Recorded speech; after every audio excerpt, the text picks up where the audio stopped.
Stop to share. There we go. Okay. So if you can come back again your screen on your Zoom, let's look at more of these games. So we have Ong. Did I pronounce it right? I don't, sorry. Seems Huh? your screen is still Oh, freezing. still okay. Yep. Resume. Is this good? Yep, that's good now. Okay. Thank you. So thank you. Thanks, Sing. Okay, so Ong did something like what is this? Some board games. Definitely, it's a little bit much more complicated than your usual. I think it will be a disgrace if I say Monopoly here, but definitely if you've played Mage Knight before, I'm not sure if you're familiar with Mage Knight, the one with the rolling bottom for powers. Anyone? Or am I just talking to myself here? Mage Knight, does it ring a bell? Mage Knight, the one with the ruler. You create a board. Okay. Anyway, you can go to Mongkok. There's a lot of places that offers that. It's like your Magic, the Gathering, if you've played Magic cards. I hope I'm ringing any bells. Okay, but if you're playing Magic, Mage Knight, this is how it looks. There are more actually that look into that. We have, of course, our classic Minecraft, Asphalt, definitely. Okay, so we have this let me make it bigger for us. Okay, so we have this show at baseball, NBL maybe. Okay, Uno, classic, Elder Ring. Elon Musk loved to play that, I suppose. Last of Us, yes, this is a good winner of innovative gaming, and your classic. So now that you have experience at least, or you have your favorite game, we can see that more and more are actually gearing towards digital. Okay. Now, does this mean that Don, should we make digital games for our proposal, or are we okay with the analog types like the cards and the dices and stuff? Actually, if you look at it, most of this digital game can be analog in some ways. There are parts of it that you can make it as an analog game. You just need to see the game attributes. And this is what we're going to look at more specifically. Now, let's look at your game attributes. Now, if you're with me in my slide, I suppose, let's look at the different game attributes. And these are your game attributes. What makes a game a game? Most likely, this force should exist. You have a goal, rules, rewards, and challenges. Now, if one is missing, it's hard to call it a game, I would say. For example, let's say there's no goal. Then practically we're just playing. You could play catch with another person. You throw a ball, you catch it, and then you throw it back again, he catch it, and then you could do that for the entire afternoon. Like what Captain America would say, I can do this all day. And is that a game? Technically, it's not a game, right? But once you put a rule, I throw a ball, you missed it, -1. You catch it, +1. So we have some rules in it, and your goal is to beat the other person. Then that becomes more competitive. Every time that there's ball coming to you, you have to catch it. If not, you will lose. Goal is very important. Then the next is, do we need to have rules? Imagine life without rules. Okay, so you toss a ball, you catch it. What should you do with it? Is it a plus point, a minus point, or no point at all? Right? If there is no rule, how can you achieve your goal? Therefore, you should have some rules. Establish some rules. If you're looking at your very old Overcooked, for example, if you have played Overcooked, after some time you chop all the onions and tomatoes and stuff, you put it in one pot, it messes the soup. It has to be 3 onions, 3 tomatoes, and whatever the order is. You miss the order, -20. You finish the order, depending on how fast you finish it, At most, I think you get 60 points, right? So you have some rules. But then, is rules enough? Should we be happy with rules? Then there comes some challenges and rewards. You do a difficult one, you do it faster, you get a higher points, higher reward. You do it slower, you get less reward. So this is how your rules, rewards, challenges, and goal would make up a game. Again, finally, if you're thinking about Overcooked, the goal is your goal 1 star, 2 star, 3 star.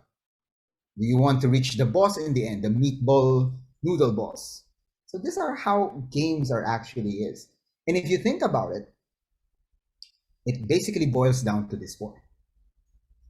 Goals, rules, rewards, and challenges. So when you think of your proposal, think about what would be your goal for your players. What will be the rules of the game, rewards, and challenges. And then now, because we have to tie it with some educational construct, like sustainability, consumption of food, like all those themes that you have to play with so that you could get that 1 million applauses at the end of the funding proposal when it's released, then we have to look at it more specifically. Now, let's start with rules. The first thing that you need to think about is that how do you want the game to be played? So if you're thinking about, let's say, sustainability and let's say reduction of carbon reduction, for example. Again, if you watch one of those videos by Mr. Edwin Lau, if I get his name correctly, he's saying that Hong Kong is aiming to be carbon neutral by 2030. That's roughly 7-8 years from now. So carbon neutral by 2030 now. And then he gave you all the computation for different consumption and what are the carbon emissions that would cost you of that. And then you could start thinking about the game. Like, okay, if the character does a lot more of this, he gets more carbon emission. If he do less of this, less carbon emission.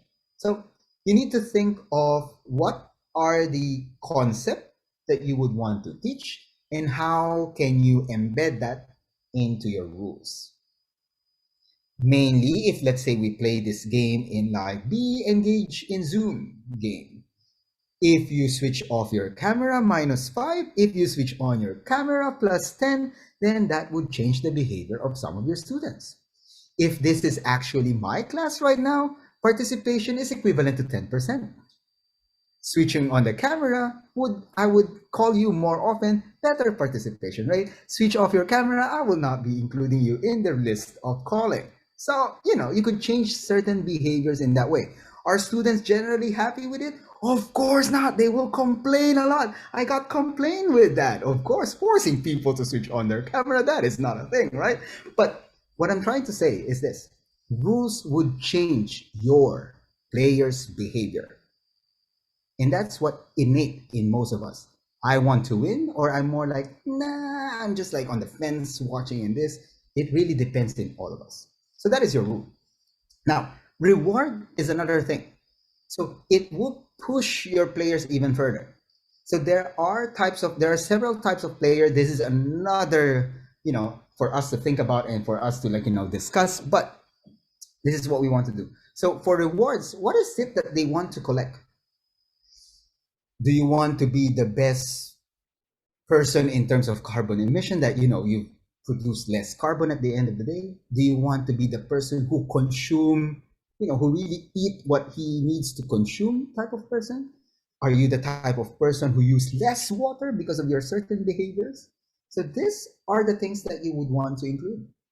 So what are the rewards that would give them advantages? Let's say, okay, today I will try to avoid coffee because, having coffee is actually producing 140 liters of water compared to just drinking a bottle of water. But Edmund Lau would tell us that if you just drink straight away from your tap, that's 1 liter per 1 liter. I hope you're watching all those webinars. And not just me, right? Okay, so these are the things that you need to do. And these are rewards. Now, at the end of the day, whoever consumes less wins the game. That could be the game. You have a goal, you have some rules, and then you have the reward. Now, what is the reward? Sky's the limit. It really depends on you. Now, But you also have to, when there's a reward, let me just add this in, is that there are two things of rewards that I would want you to focus on. First thing is that there are some rewards that would give you advantages. And this is not really like a reward, it's more like a punishment. So for example, if you're thinking about Monopoly, you could, pull up a chance and you go straight to jail. That is kind of like a punishment. Yes, thank you, Sing, for adding that in. Yes, I will keep on calling all those videos later on. Now, so you have that, and you also have them some disadvantages. So you go straight to jail. You either pay $50 to get out, or you just wait for you to get double dice because everyone already in that street already occupy, and you don't want to pay rent. You just stay in jail because you don't want to pay rent. There are some people who are like that. So these are the things that you would need to think about. Now, challenges. My recommendation for challenges is that put an easy, average, and difficult task. In all the games that you have played, for example, Mario has an easy, average, and difficult, if you notice. But Donn, it's just a single thing. There's no option in that. Yes, there is no. But if you're the difficult person, try to collect all the coins and find all the caves in that map, like all the non-obvious pathways in that map. You are the difficult type of player, like you really push yourself. Or you're the average type like me, just save the princess as fast as possible. I mean, who cares about the other maps?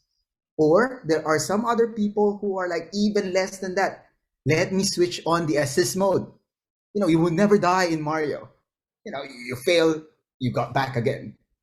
There's no death. You won't lose anything. You just play the game. So there are several things. So when you try to make your game, try to think of, is there an easy, average, and difficult task so that they can choose whoever they would want to be. So these are the challenges that you need to think about. And finally, goals. I put this last because if not, this is the only one of the few things that you need to remember in this 1.5 90-minute kind of session. There are two types of goals in your board game, in your proposal, or whatever game you're going to build. There is game goals, how to win this entire game, and the educational goals, which is hidden. Because I could tell you that the rules of the game is that for you to spend less carbon emission based on your choices as less as possible. So if you watch the very first video about twine, it gives you several options that you could click. So if you're into the twine building kind of narrative, you could, just let the person answer a few questions based on the activity of the day. You wake up one morning, you do something, what will you do? Often open the faucet and brush as many as just let the water flow. Or get a glass of water, and then use that for brushing your teeth.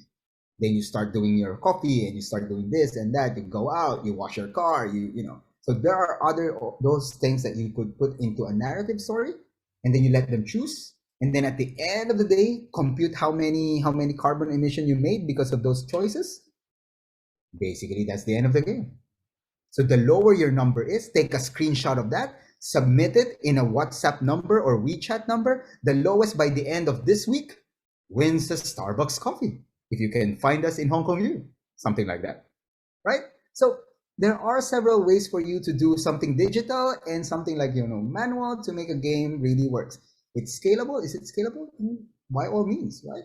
So, but if you look at that game that I just told you, I never told you the educational goal of that. But in it, because the rules of the game is built on your educational goals, then you would most likely hope that your players would be able to realize that if I do certain choices to lessen my carbon emission, then probably I'm a better citizen.